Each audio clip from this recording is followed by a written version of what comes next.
Hey world changers, welcome to your podcast. I'm AmickyCarol and I travel the world with a sense of adventure and purpose, exploring, learning, having fun and meeting remarkable individuals who are transforming their communities and beyond. Join me as we dive into the inspiring journeys of change makers from every corner of the globe. Tune in weekly for stories that might just change your life, ignite your passion, and show you how ordinary people can create extraordinary impact. Subscribe now on your favorite podcast platform and follow us on social media at World Changers PC and get ready to take off.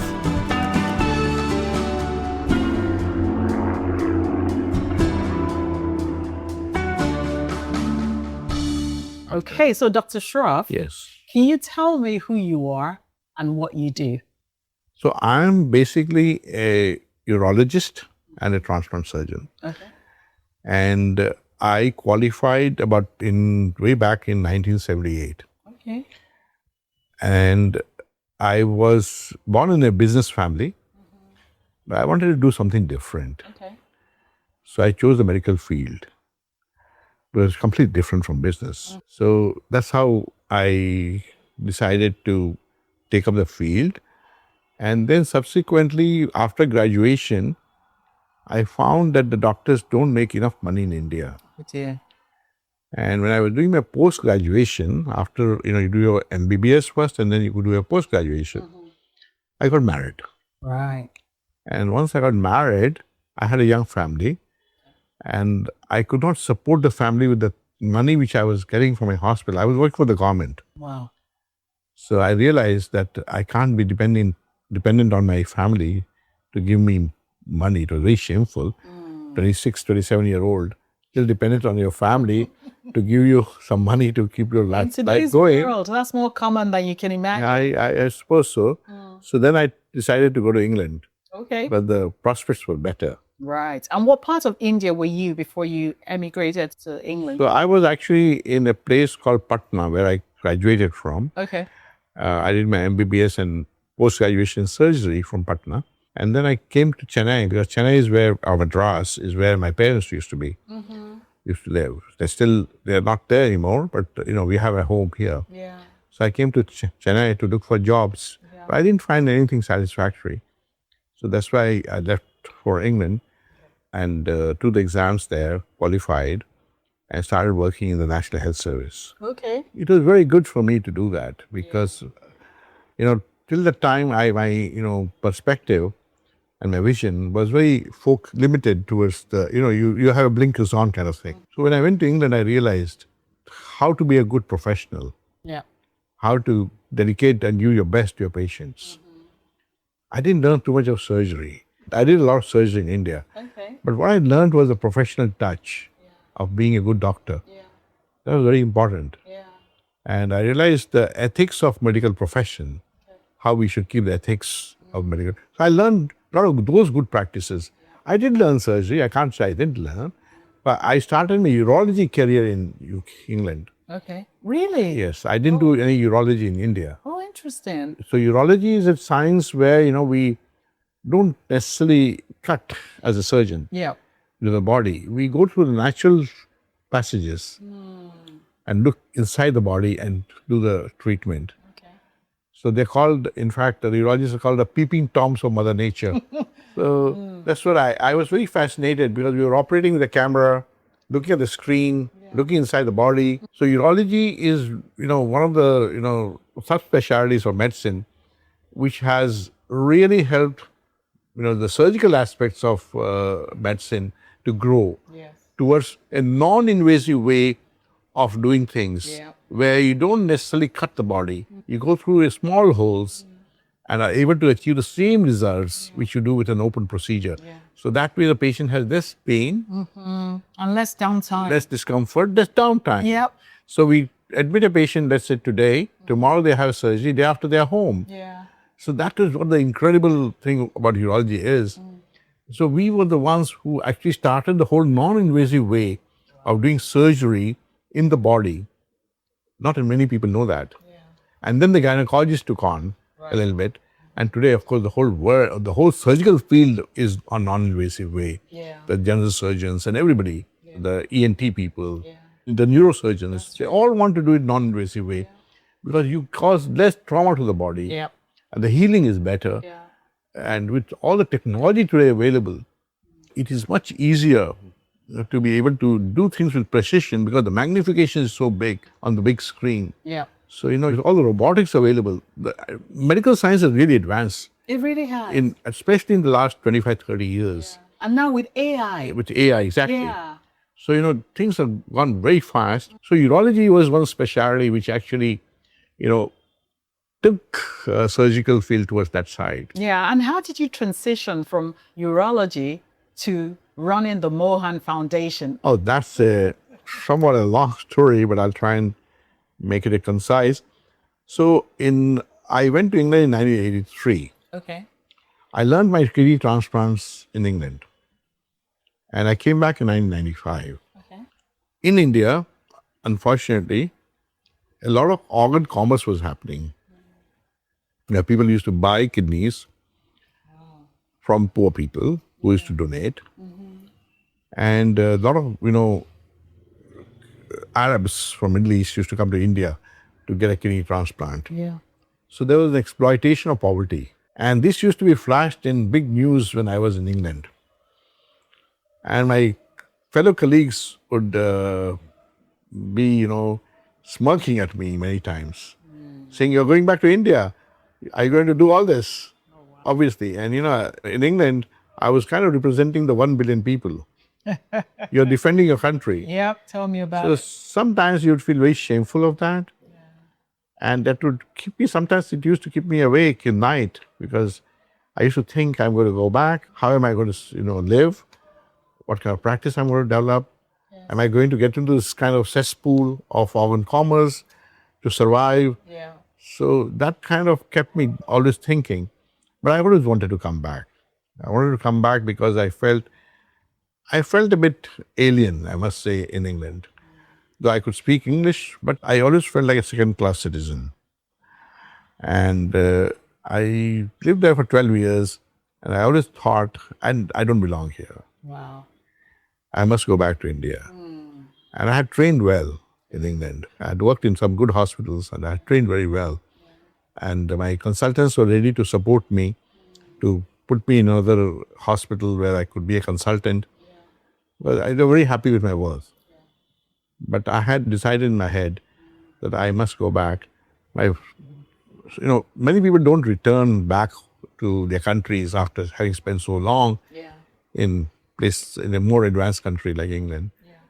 But I decided to come, and I also promised my mom that I'll come back. Right. And she used to always keep me reminded, when are you coming back? And that used to turn my mind. And my children were growing, and I felt that they should have a feel of the country where I come from, where they come from. And then they can decide where they want to go. And when I came back, I started the program in a teaching hospital called Sri Ramachandra. So at that time, law for organ donation had just been passed in India. There's a separate law. Yeah. Because the government of India was on the defensive with all the organ commerce happening. Yeah. They wanted to put a stop to it. So their laws made organ commerce, a punishable offense. Oh. And fines and, punishment up to 3 years in jail and so on. Right. And they also accepted a new form of death called brain death. Wow. Okay. Normally what happens is the heart comes to a stop. And then, the circulation stops. Yeah. And the blood which carries the oxygen and the glucose to all the cells in our body, that stops. Okay. And when that happens, the cells die. But eventually all death resides in the brain. Because if the brain cells die, then you can't revive them. Yeah. Whereas if the heart stops, you can do a cardiac massage and sometimes you can revive the heart. Yeah. But if the brain dies, you can't revive it. So there is a condition called brain death, where a patient can be on a support machine like a ventilator, where they receive the respiration is on, so that they can get oxygen, and circulation is on, so glucose can be circulated. Yeah. So in that kind of situation, if a patient's brain is gone, where the blood supply to the brain is gone, that person is brain dead. Right. Right. And in that situation, you can donate your whole body, all the organs, Okay. almost 8 organs, all the cells, all the tissues, almost 50 tissues. So you can donate a heart, 2 lungs, pair of kidneys, liver, pancreas, intestine, hand, so many things you can donate. Eyes is, eye can also be donated after natural death. Yeah. You don't have to be brain dead. Oh, really? Oh, For wow. eye donation, in India, we do a lot of eye donations at home. Okay. When a person dies, within 6 hours, 6 to 12 hours, you can donate eyes. Oh, that's fantastic. Yes, so that eye donation is easier. Okay. Just like blood donation. Yeah. Blood also is a kind of a fluid organ. Okay. So the most common donation is blood, Yes. and then eyes, and then other organs. Yeah. So when I came to India, there was organ commerce happening, but government had passed a law. I came back in 1995, and the law was just passed in 94. So The it was law actually deter the organ commerce. organ commerce, and also accepted brain death as form of death. Okay. Did it deter it? Did it stop, put it to a halt? I mean, bring it No, to it a didn't halt? bring in, that's another aspect. It didn't bring an end to it because there's always this demand and supply problem in kidney Yeah. and other organs. Yeah. So it definitely curbed it. Okay. It completely did not eliminate it, Yeah. but definitely brought it down. But the good thing was it also passed the law of brain death, that you can do organ donation if they are brain dead. Yeah. Yeah. And that's 80% of all transplants happening in all over the world, especially developed countries like England, Yeah. are after brain death Okay. or after natural death. Whereas in India, 80% of transplants were in living situation. What? Living person donation. Yeah. You have a pair of kidneys. Yeah. So we always say, One. you care for one and spare one. Yeah. So that's the... I'm actually curious. Is it a good idea if you don't have to actually donate your spare kidneys? Because I've heard people say, oh, you have two and you only need one to live. So if you are healthy Yeah. and you have low risk factors, then you can. And there are a lot of these donations are called altruistic donations, Right. which are non-directed. You donate to anyone. Yes. So that is a provision available. And 15% of all transplants which are done in the United States are done by these kind of donations, altruistic donations. And what's the impact on the living donor? Does it reduce the quality of life in any way? No.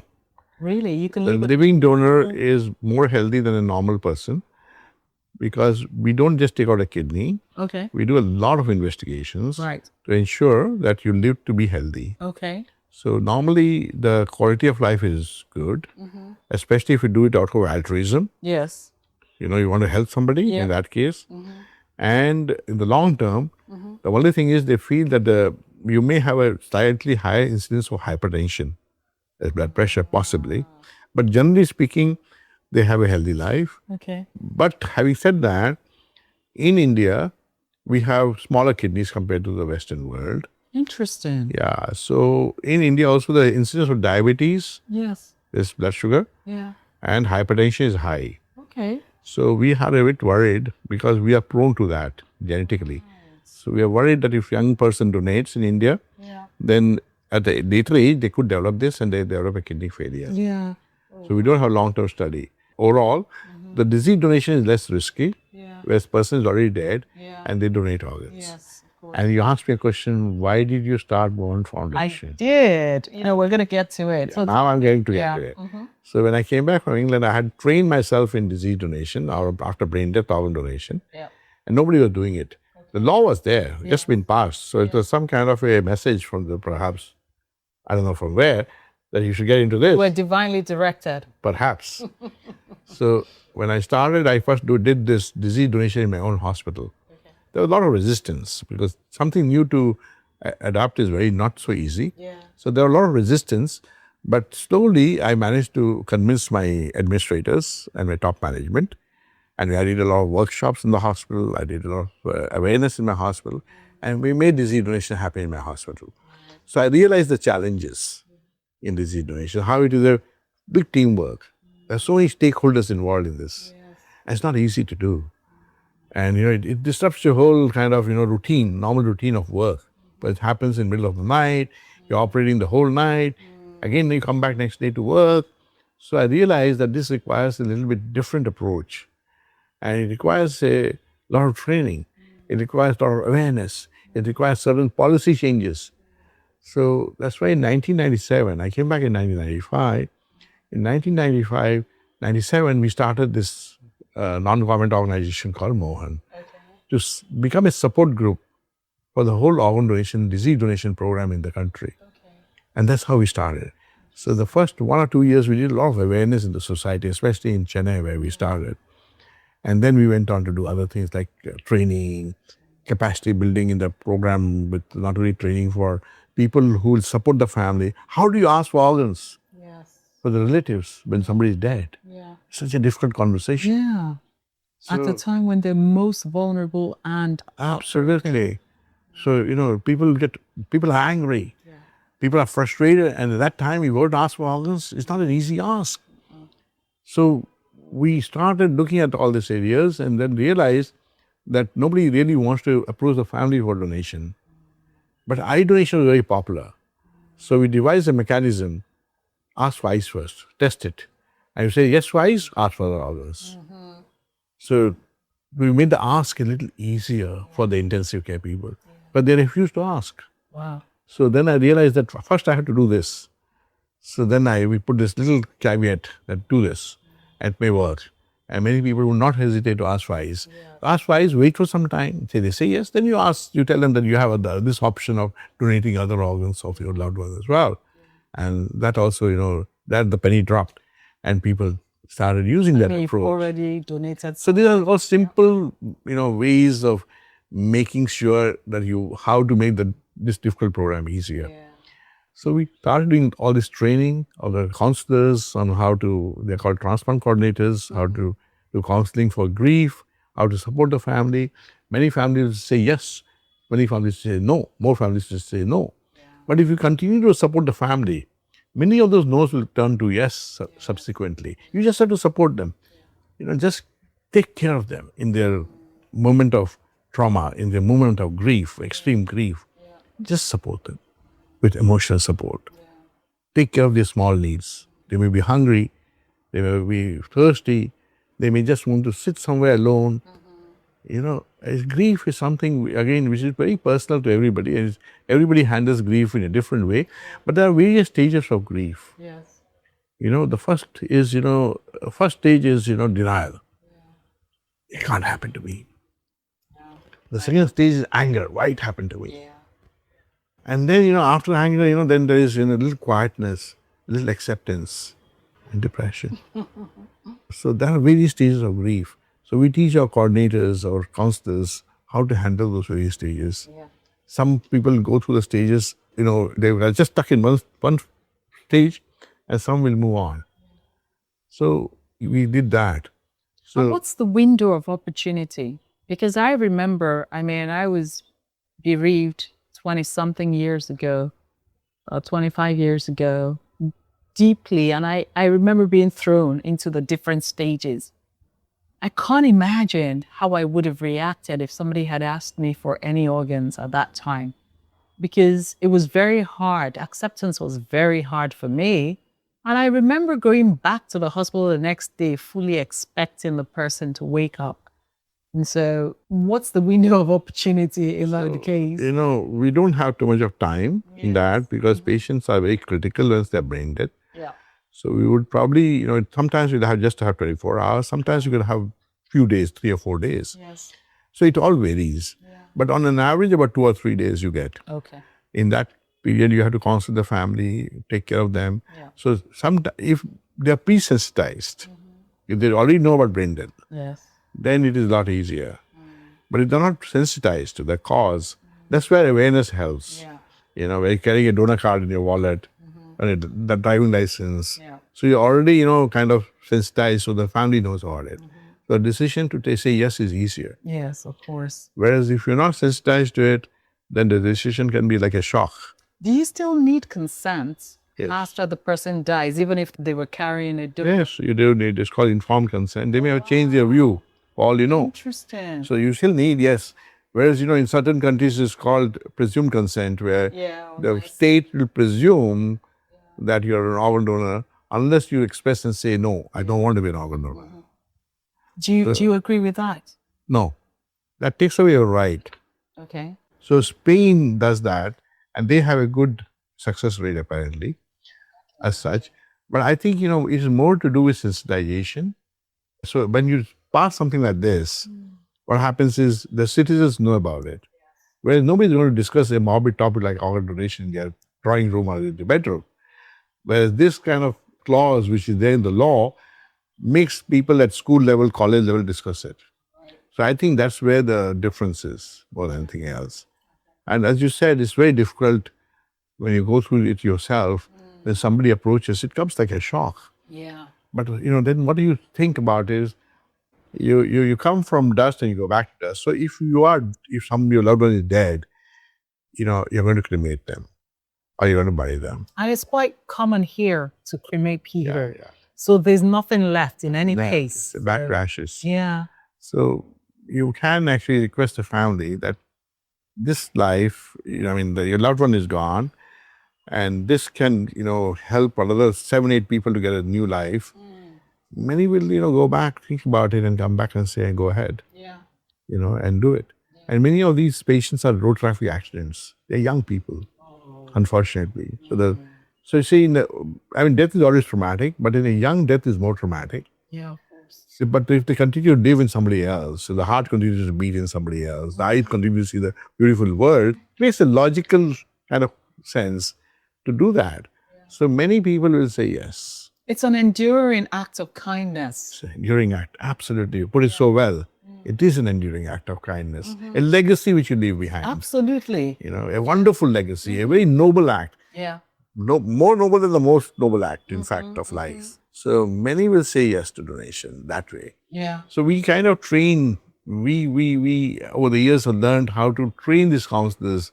And our counselors, when they go on the ground and speak to the family and support them, their success rate is 70 to 80%. Yeah. So this is where, the NHS-BT came in.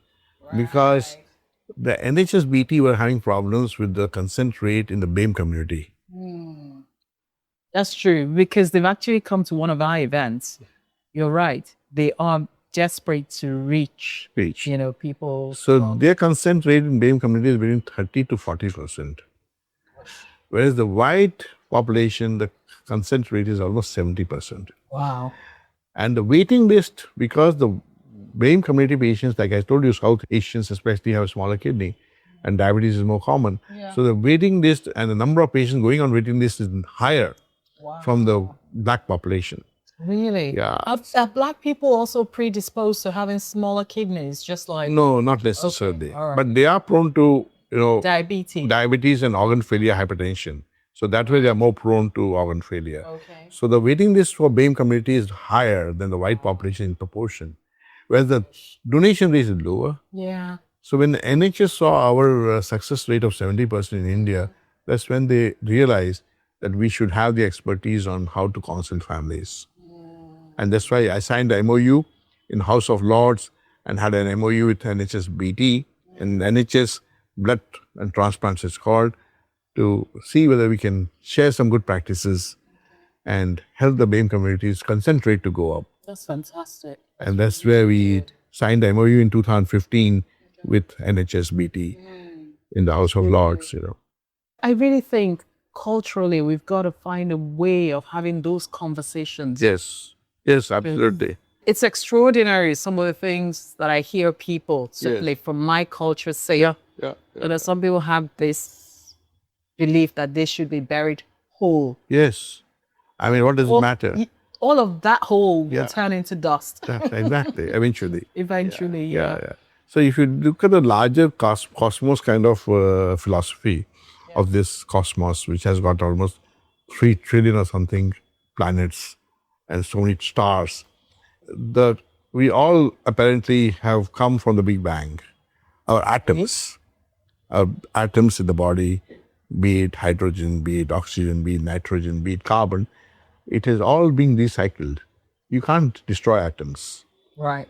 So we are made of atoms. Okay. So we will go back, we came from those atoms and we'll go back as atoms. Okay. Not everybody shares that view.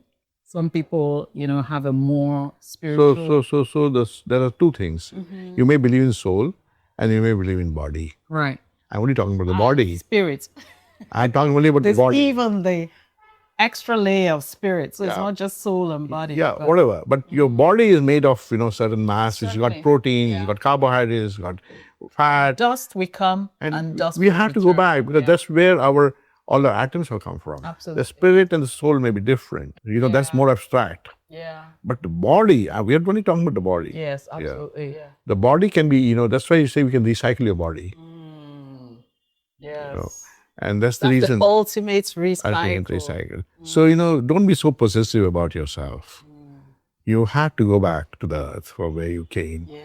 So if you do that, you might as well help a fellow human being who may be young and who has a chance to live, provided you say yes to donation. For something that's useless to you. Useless to you, exactly. And that's why you say death is not death. Death can be celebration of life. Yes, absolutely. Yeah. That is the ultimate celebration of life. Celebration of life. That's why, we have a very famous Nobel laureate who got, called Rabindranath Tagore in India. Okay. So he said, death is not extinguishing the light, but putting out a lamp because the dawn has come. So he's, in a way, talking about organ donation. That dawn is dawn of organ donation, So I'm aware that you work in so many different places. Can you just tell me the extent of the work now? Like since that time, you've done a lot. You've accomplished a lot. Just walking in here, I saw so many awards, and recognition pieces, and rightly so. So if you could just speak a little bit to how far the work has gone. When you start, you don't know where you're heading. Nobody works for these awards. So true. It is just something which you gather on the way. Yeah. So when we started, we didn't, as I said, we didn't know how far we'll go, how long we'll last. But, there was a huge vacuum of requirement in this area. And we were the only ones, in a way, who were doing it full time. So we started in a very small way with having one or two people. And I put in my own money initially. You need to give salaries and so on. So initially we did that. And we started with awareness building in the community. And then we started thinking that, awareness is not enough. So we started what is called organ sharing between hospitals. Because when you have an organ donor, then there are multiple organs which come out. So, if a hospital only has a kidney recipient, doesn't have a liver recipient or a heart recipient, that organs get wasted. Yeah. So after awareness, we started an organ sharing network in Chennai, between different hospitals we were doing transplant, so that we had a waiting list of different organs. And if there was no requirement in that hospital, that organs can be shared in the community. But we felt that the organs belong to the community, not to a hospital. Yeah. It's being given for charity. Yeah. So a hospital doesn't have the right to keep the organs. So we had 6 hospitals which were sharing organs. So we started an organ sharing network in the country first time. And then... When was this? This was way back in the year 1999, 2000. Okay, quite early on. Early on, it's very early. We had actually done a function to honor some of our donor families, to bring them on a stage, to honor them and listen to their stories. And this was in 1999. And we had a wonderful, called Loyola College. So we did in that campus. And we planted trees in memory of, planted saplings in memory of organ donors. Nice. At that time. And we put a nice plaque in the playground there. So that function was very moving. In that function, we realized that it is just not, awareness was not enough. We needed to do training, we needed to, do organ sharing and so on. We needed to support the families afterwards in grief. Somebody needs to go to their house or wherever they lived and speak to the families, look at their requirements. So we realized we needed to do a lot more as an organization, as a non-profit. And that's why we got into organ sharing first. And once we started doing in Tamil Nadu, it started working well in Chennai. Other states joined in and they wanted the same thing to be done there. So they called us to other states and that's how we grew. We grew very organically. We grew because people wanted us to be there in their state. India is a big country. We have 37 states and union territories. And some regions are doing better in healthcare than other regions. So whichever region was doing well in healthcare wanted the same program in their state. So they called us. So we started another office. So that's how we grew. And today... And are you in all states? No, not all states, but we are in about quite a few states. We have 9 offices, starting from a place called Chandigarh in Punjab, Delhi, which is our capital. Then we have in Jaipur. Then we have in Mumbai, Bombay, Hyderabad. They're all important areas, Nagpur, then Bangalore, Chennai, Trivandrum. Then we also have in the northeast called Imphal. Wow. There's a big region of India northeast. So Imphal is a place in Manipur. So we have an office there as well. And last week I went to another state in the northeast called Tripura. And we are hoping to start an office there soon. But when you do all this work, you always depend on resources. You know what I was thinking? You started off not wanting to earn peanuts. And then now you've come into the charity world and clearly you're not, raking in the millions. Yes. So your heart must have really been transformed somewhere along the way where you decided to prioritize important things and not money. Yes, in 2015, I was working in a hospital as a surgeon. Yeah. I was making enough. I had worked in England for 12 years. Yeah. So I was never short on my, requirements financially. I was only short for requirements for financially when I graduated. But once I went to England, I had a decent life, obviously. And when I came back from England, with NHS pension and so on, I was quite happy. I knew my requirements are taken care of. Yeah. So I had, in 2015, I quit my full-time job as a surgeon in the hospital, as a urologist. And I took part-time work. I gave more time to non-profit, which is now, growing to so many places. Yeah. I felt that the next 10 years or 15 years of my active life, if I gave it to this charity, it would be very more meaningful to me and to the society, and we do a lot more good. Just like you took a call, I took a call too. And in 2015, I quit my full-time job and started doing almost, I give 70% of my time to charity. That's fantastic. Yeah. Honestly, you've been running this organization now for 27 years. 27, 28 years. Yeah, yes. Nearly 28 years. Yes. Is there one story of your recipients? I'm sure there will be countless. Or is there one that particularly touches you that you'd like to share with us? The reason why you do this? You say that, but I'll tell you, every story is unique because the story starts when a patient's family walks into my room and they require a transplant and they don't have necessarily an organ donor in their family who can donate because families are small now. Yeah. Somebody may have sugar, somebody may have something else going on. The blood group may not match. Yeah. The story starts with the pain in the eyes. That's what hits you very hard. A very silent pain. That hits you very hard. And you just look at them and there's a very, what should I call it? The connect is very fast. Very unspoken connect. When you look at them, know what is happening, they sit down in front of you and you know that they don't have any donor and they're pushed against the wall, they don't know what to do. Either to buy an organ, that's one option they have, which I say, no, you're not going to do that. Or one of them donates. Or they go on the list for disease donation. Yeah. So many will go on the disease donation list and get a transplant. Yeah. And we've had a lot of success stories on this. Many of the patients, when we started this program at first, were very diffident about this disease donation. They didn't know whether the organ will work. And I've had situations where I have actually gone and told this person who is waiting for a kidney transplant, and we have had a disease donor. And this was the initial days of the program and we didn't have a long waiting list. Yeah. So I told this guy, he was about 60-year-old. I said, this is like a big lottery, more than $1 million lottery. You don't realize this. Yeah. He was not very sure of taking the organ. Yeah. He said, I'm not sure it will work or not. So I had to literally convince him. I counseled him for half an hour. We transplanted him. And then he went on to live for a good 20 years. Wow. So we have had some incredible these kind of things where this is where, this is, if it was somebody else in my place, I think, would have just taken the no for no. This guy's life would have changed. He would continue to be on dialysis. How long it would last, nobody knows. And it just depletes your resources. Yeah, absolutely. But the first patient I did in India, when I came back in 95, 96, I did my first disease donation. That's also a very unique story. We had a young boy of 12 who was playing in the garden and was bit by a snake. And he got brain dead. And he was in my ICU for 5 days. Let's rush past this snake bite story. What kind of snake and what part of India? Because I need to stay away from there.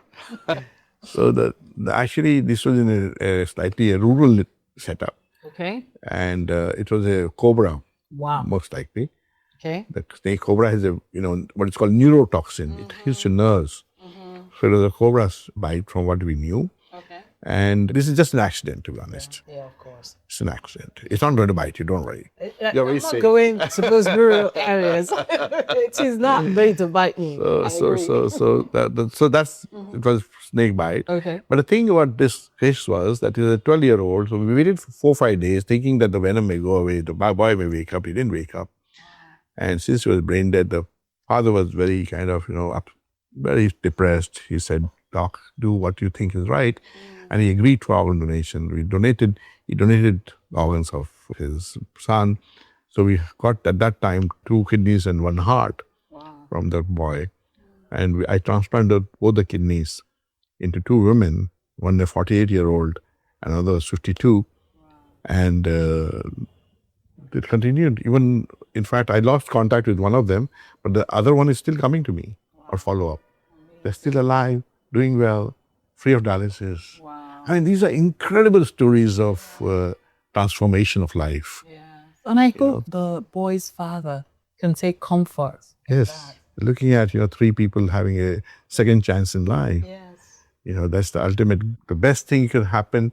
That's why I say it's not death. It can be converted to celebration to some extent. The way I think about it as sustainable living. Yes. We make so much noise about the environment, about reusing things, recycling things, Why can't we reuse the parts? Ourselves. Yes. Yes. And Absolutely. recycle them. Absolutely. Just as diligently as we do everything else. Yeah. And this is ultimately even better than all the other things because this concerns human lives. Absolutely, And it also creates that harmony, a better kind of, creates this good feel factor with all the bad things happening in the world. We need good stories. Yes. It also means that it's not only people who have money that have access to life. Absolutely. If we're all a little bit more altruistic about our body parts, Yes. we give other people, ordinary people, a chance. But it is the ordinary people who do extraordinary things. Yeah, that's true. That's right. World changers. Ordinary people like you doing extraordinary things. No, at least I have had an education. Yeah. And I've, had a good life. But there are people who have illiterate, who don't know anything. I have had a neighbor who donated the organs of his son. The poor guy, was, even the dress he was wearing was in tatters. But he went on to say yes to donation. Wow. So that's why I'm saying that ordinary people doing some extraordinary deeds of kindness. And the people with the least are usually the most generous. Yes. So those deeds of kindness are extreme. And that's what redeems your faith in humanity generally. So, that's why I said ordinary people do some extraordinary deeds. And that's why we need to make this world better to live in. Listen, it's really fascinating talking to you, and we could go on and on and on. But I want to honor the fact that this is also a travel podcast. And you've lived here in Chennai for a long time. If somebody wanted to visit Chennai, what would you recommend that they do, apart from stopping by to pay you a visitor course? Yeah, what area are you in, by the way? What do you mean, in Chennai? Area, yeah. It's called Kilpauk in Chennai. Kilpauk. Okay, great. Yeah. And so what is there to do in Chennai? So I think Chennai has got a long history, and there are some very good places near Chennai. There's a place called Mahabalipuram. The Stone City. Sorry? The Stone City. Stone, yeah. They're very beautiful. There are some very ancient temples there which you can visit, and which you just reconnect to in time. Yes. You walk the same street which has been walked by your maybe 1,000 years back by somebody else. So you can reconnect. So you can do that. It's got a very long beach, the sea beach. Yeah. And you can walk the sand. The beaches are relatively clean, so you can walk on the sand. Is it truly the longest beach in the world? Second longest. Second longest. Okay. Second. All right. It's pretty long. You can keep walking. It is. And the sand part of the beach is it's almost a furlong or two. Yeah. It's not that the beach, the sea ends and there's not much sand. Yeah. So you can walk on the sand for quite some distance. So you can do that. And then there is a fort called St. George Fort. There's a museum, you know. And Chennai is very rich culturally. In the month of December, if they come, there are a lot of music festivals which happen.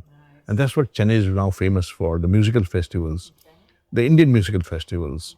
So you can enjoy those festivals, and goes on for a month, and most of the tickets are free. Oh, wow. And there are some great musicians who come to Chennai. And it's been going on like a tradition for a very long time. So if they visit in December, January, they can do that. Yeah, even the museums aren't very expensive. No, nothing. For a Nothing. foreigner, yeah. It's very, very, so there are plenty of things to do in Chennai. And of course, the food. Food, yes. Food is a bit spicy. And the food is a little different from what you'll get in North. India is all about variety. It is. You know, what you'll get in North India will be different from South India. So you can enjoy those idlis and dosas. Yes, they're quite, dosa, they're quite interesting. So really nice food. I thoroughly enjoyed my food here. Okay, so just to finish, what is the one thing that you'd like anyone to know, really? One thing. If you had the opportunity to say one thing to my listeners, what would it be? I think, definitely I would say that, donate your organs and save lives. That's my byline. That everybody should consider organ donation as the act of kindness, and they should think about it. And more importantly, they should speak to their families and tell them that you wish to be an organ donor. Because once you die, somebody has to inform the doctors. So that conversation is very important. So that would be one thing I would definitely like to convey to your listeners, that do consider organ donation, because there are, lakhs and lakhs of people who are waiting for an organ. And the waiting It could be you. It could be you, exactly. So the waiting list is pretty long. And increasing incidence, because we're also living longer. That's true. And transplantation can transform lives. Yeah. It can get you back to normal life. And today with medical, kind of in the medical field, it is doable. We can recycle ourselves. So I definitely want you to give you that message, That's wonderful. I know you run some courses as well. Yes. And so we're going to link to them. But very quickly, what are the courses that you run and what are they? So we run some interesting courses. We run courses on how to do the whole transplant coordination when there's a deceased donor. So we have a month-long course. We have a year-long course online, which you can learn from your home. We have trained more than 4,000 people on this course, in the courses. We have short courses on how to call grief counseling, how to do grief counseling. We have courses for intensive care people, how to do brain death certification. We have apps available free of cost on how to certify brain death, how to maintain a brain death. These are all very complex areas. And how do people access these? These are all available online on through our website. Fantastic. So we're going to link to all of them. Okay. We have an ambassador's course. See, if you want to be an ambassador for organ donation, you want to be a volunteer, you need to have the right information. Yes. So we have a one-day volunteer, kind of program which is mostly online. Yes. First you learn online, 4 hours of online learning about what is organ donation, which organs to donate, how to take care of your organs. And then you have interaction with some stakeholders, like a donor family, a recipient, a doctor. You have an interaction on web through a video where all these people come, and then you go and do some activities. So this is called an ambassador's program. So we have that course, and we have a course on how to write your reports, a medical writing course. So we have some very interesting courses which we have developed over years, and these are very interactive. They're not just, you keep talking in a course and giving lectures. They're very interactive, where every 5 minutes there's a question interposed, and you answer the question, and then you proceed. So I think one of the reasons why we have had such a high impact in India is because our courses are so well done, and we run a lot of training. And today, 10% of our participants are not necessarily from India. They're coming from abroad, because our courses are so nominally costed. So relatively so cheap compared to some of the courses being offered by some of the Western universities. Our courses are very reasonable. For $10, you may get a full course, or and so on. The price is a little variable, but none of the course is more than $200. The $200 is a course for the whole year. Yes. Where you get 400 hours of learning. So our courses are done well, And I think that's one of the reasons why we have succeeded in taking this message forward to the people. We have more than 400 volunteers who are taking our ambassadors course. We started that in COVID, by the way. Wow. Because COVID was really, put a stop to everything. Yeah, of course. Since we were online, we could easily migrate to, doing these courses for even the general public to create awareness. And that's when we started the online course for ambassadors for organ donation. That's great. And do you have any partnerships around the world? Yes. And I'm just wondering the state of... Yes. In fact, I told you about NHS-BT, the UK. Okay. In fact, because the NHS-BT was successful, the partnership, we thought that why not include it with the Commonwealth? Yeah. So the 54 Commonwealth countries now are of them, 46 are on board. Fantastic. For taking the good practices across the world. So we have what is called a Tribute to Life Commonwealth project. So we have a partnership with that. We have partnership with some of the organizations in the US. So we do have a lot of partnerships going around. I'm actually intrigued by the 8 Commonwealth countries that are not yet on board. So these are very small countries. Okay. The Commonwealth countries are, a population of 5,000, 10,000 also. They're small islands. Okay. So are we talking about Comoros and Comoros? Yes, could be. Okay. I don't even know some of the names. Some of the names. So they don't have a proper structure. So many are these countries. And so some of them have not got on board because they don't have a program. Okay. And they don't know how to get onto the program. Right. But in a year or two, we have managed to get to 46 countries on board. I know. That's not easy. Impressive. That's not easy. Absolutely. So we are getting there. We perhaps will get all the countries. But the smaller ones are, a little challenge to get on board. What does it take to get them on board? Nothing. It's just their will to say yes to donation. And yes to, the whole idea of sharing good practices.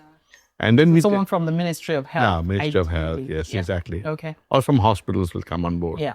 Okay. It's not so difficult. Okay. We only are trying, it's financially neutral. Yes. And we're only trying to get them on board to give them the best practices and learn from each other. Yeah. Because see, in London, you'll find that there's the whole variety of people living there from all over the world. So London is like a, micro world by itself. It is. It's a good place to do all your experiments. In that kind of thing with the community. So the diversity of people there are a good test case. And that's why we realize that it's better to, if you want to influence that community in London, you have to influence that person's country rather than influencing this country, them here. Not just the diaspora. Not the diaspora, exactly. Because you made a point earlier on, most people in the diaspora don't go back. Don't go back. That's just the reality. That's the reality. And that's unfortunate. Yes. But there are all sorts of reasons why. So yeah, you're absolutely correct. You need to go back to source. Yes, that's why it's so important, the project, that it'll take time, but if you go back and change that, everything will change. Yes. And that's what we are hoping for. Yeah. Culture change, mindset shift, all of that. That paradigm takes a long time to shift. The mind. Yeah. It's not so simple. Yeah, but it's not impossible. Not impossible at all. When we started way back in 1995 in India, they said it was impossible.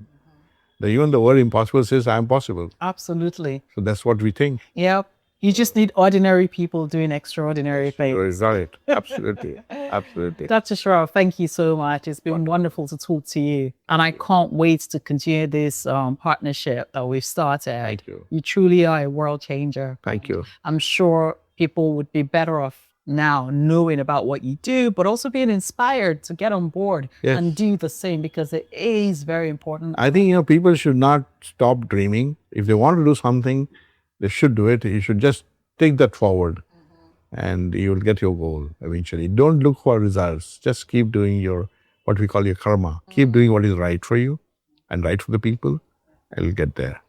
Well, thank you everyone for joining us today, and we can't wait to see you next time. Thank you. All the best. Thank you so much for joining me on today's episode of World Changers Podcast. I hope you're feeling as inspired as I am by today's conversation. Remember, the power to create change is within each of us. If you were inspired by today's episode, don't forget to subscribe, share it with a friend, and leave us a review. It really helps to spread the word and inspire even more world changers. And be sure to follow us on social media at World Changers PC for updates, behind the scenes content, and more inspiring stories. Until next time, keep exploring, keep making a difference, and remember, you can be a world changer.